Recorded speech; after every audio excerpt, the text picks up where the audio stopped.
আসসালামু আলাইকুম। Ninja edu হাবে আপনাকে স্বাগতম। বেসিক কম্পিউটার ক্লাসের আজকের এই পর্বে আমরা দেখব মাইক্রোসফট ওয়ার্ড 2010 এর বেসিক কিছু ইন্টারফেস। এর জন্য প্রথমেই আমাদের মাইক্রোসফট ওয়ার্ড 2010 ওপেন করতে হবে। গত ক্লাসে আমরা দেখিয়েছিলাম কিভাবে মাইক্রোসফট ওয়ার্ড 2010 ওপেন করতে হয়। আমরা আজকে শর্টকাট ট্রিকটি অ্যাপ্লাই করব। এখানে আমরা মাউসের রাইট বাটনে ডাবল ক্লিক করে এটাকে ওপেন করব। ওপেন করার পর আমাদের এরকম একটি ইন্টারফেস শো হবে। তো আমরা প্রথমেই এই যে মিনিমাইজের পরে চারকোনার যে বক্সটা, এখানে আমরা ম্যাক্সিমাইজ বক্স বলে এটিকে, এখানে টিপ দিলে এটি আমাদের পুরো স্ক্রিন জুড়ে দেখা যাবে। তো সবার প্রথম একেবারে যে উপরে যে জিনিসগুলো থাকে, এই যে আমি হলুদ মার্ক করা যে বক্সটা দেখাচ্ছি একবারে উপরে, এই লাইনটাকে বলা হয় রিবন। এর মধ্যে কি কি থাকে? এর মধ্যে প্রথমেই এই যে একেবারে ডান দিকের যে কর্নারে, আমরা লাল কালার দিয়ে দেখাই তাহলে ভালো হবে। এই যে প্রথমেই যে লাল কালার যে কর্নার, এই কর্নারে ক্রস যে আইকন, এই আইকনটাতে যদি আমরা ক্লিক করি তাহলে আমাদের পুরো এই জিনিসটা একেবারে ক্লোজ হয়ে যাবে, মানে বন্ধ হয়ে যাবে। আমরা প্র্যাকটিক্যালি দেখাই, এখানে ক্লোজ করলে এটি একবারে চলে যায়, বন্ধ হয়ে যায়। এটিকে আমরা আবার ওপেন করি। ওপেন করার পর আমরা আবার সেকেন্ড যে জিনিসটা আছে এটাকে একটু দেখি। এই যে এটা, সরি, দুই তিনটা আসছে, আমরা একটু সিঙ্গেলে দেখাই। এই যে চার কোণার যে বক্সটা দেখা যাচ্ছে, এটির কাজ কি?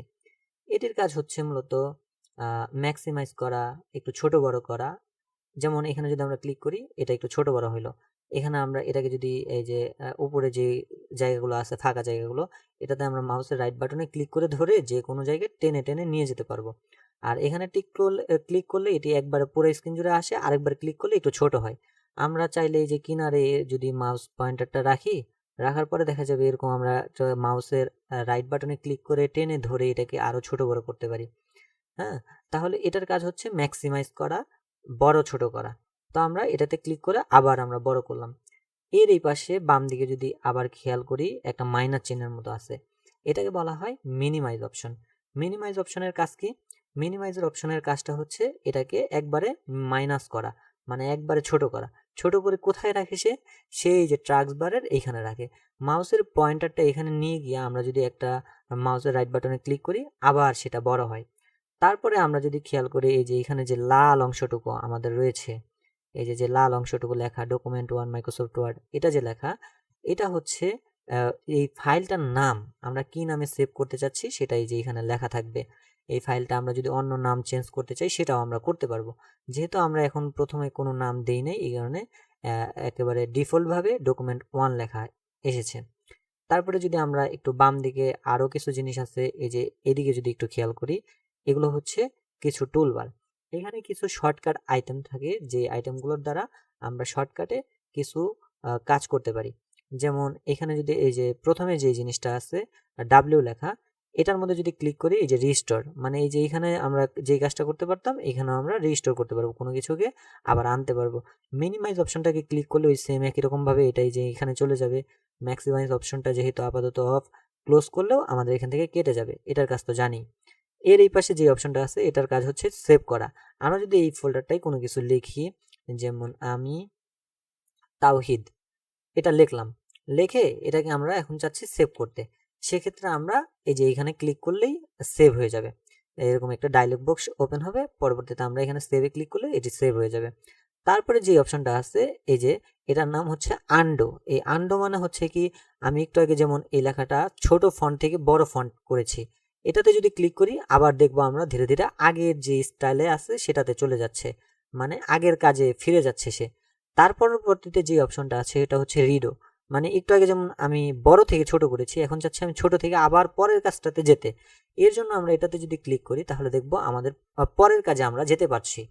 মাঝে মাঝে এরকম হয় যে আমরা কোনো একটা জিনিস ভুল করি, তখন আমরা আগের কাজে যেতে পারি। আবার যদি মনে হয় যে না, আমাদের আগের কাজটাই ঠিক ছিল, তখন আমরা রিডিও করে আমরা সেই পরের কাজটাতে আবার ফিরে যেতে পারি। এখান থেকে আমরা বিভিন্ন ধরনের ফোল্ডার ওপেন করতে পারি। এখানে ফোল্ডার অপশন আছে। তারপরে এখানে যদি আবার নিউ অপশন আছে, মানে নতুন একটা পেজ যদি আবার ওপেন করতে চাই, এখানে ক্লিক করলে নতুন পেজ ওপেন হবে।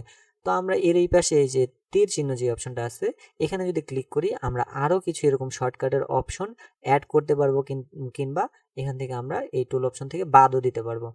এর জন্য এই অপশনটা আমরা ব্যবহার হয়। তো আমি চাচ্ছি যে এই নিউ অপশনটা বাদ দিতে, তাহলে যেখানে টিক চিহ্ন উপরে আছে এটা টিপ দিলেই আমাদের দেখা গেছে ওই জিনিসটা চলে গেছে। এর পরবর্তীতে আমরা যদি খেয়াল করি এই যে file, home, insert, page layout সহ এই যে নিচের যে অপশনটা এটা হচ্ছে মেনু বার বা ট্যাব বার। এই ট্যাব বারের মধ্যে আমাদের বেশিরভাগ কাজগুলো এই ট্যাব বারের মধ্যে হয়ে থাকে। তো এই ট্যাব বারের মধ্যে কি কি আছে? এই ট্যাব বারের আন্ডারে কিছু সাব মেনু রয়েছে। যেমন এই ফাইল ট্যাবটায় যদি আমরা ক্লিক করি তাহলে ফাইলের আন্ডারে যতগুলো সাব বার আছে, যেমন এই যে এই পাশে যদি আমরা খেয়াল করি সেভ এজ, এগুলো হচ্ছে ফাইলের সাব মেনু বা সাব বার। তারপরে আমরা এই পাশে যদি আরো কিছু খেয়াল করি, এই যে এখানে যে বেসিক আরো জিনিস আছে এগুলো হচ্ছে সব ফাইলের আন্ডারে আছে। তো আমরা ফাইলের পরবর্তীতে যদি আমরা হোমে ক্লিক করি, যেটা ডিফল্ট ভাবে থাকে, এই যে এরকম অবস্থায় থাকে, এইখানে যে নিচের অপশনগুলো আইকন আছে, বিভিন্ন আইকন, বিভিন্ন জিনিস আছে, তারপরে এইখানে আবার তীর চিহ্ন দিলে আরো কিছু অপশন আমাদের দেখা যায়। এই সব কিছু হচ্ছে হোমের আন্ডারে, এগুলো হচ্ছে হোমের সাব মেনু। ইনসার্ট যেমন একটা মেনু, ইনসার্টে ক্লিক করলে ইনসার্টের সাব মেনুগুলো শো হবে। ঠিক একই রকম ভাবে আমরা এখান থেকে এই মেনু বার থেকে যে মেনুটাতে যেতে চাই সেই মেনুর সাব বারগুলো আমাদের কাছে বা সাব মেনুগুলো আমাদের কাছে শো করে। তো আমরা পরবর্তী ক্লাসে এই ফাইল মেনুর আন্ডারে যতগুলো এই সাব মেনু আছে, এই সাব মেনুর কি কোনটার কাজ কিভাবে করতে হয় সবকিছু আমরা বিস্তারিত জানবো। ধন্যবাদ, পাশে থাকবেন। আসসালামু আলাইকুম।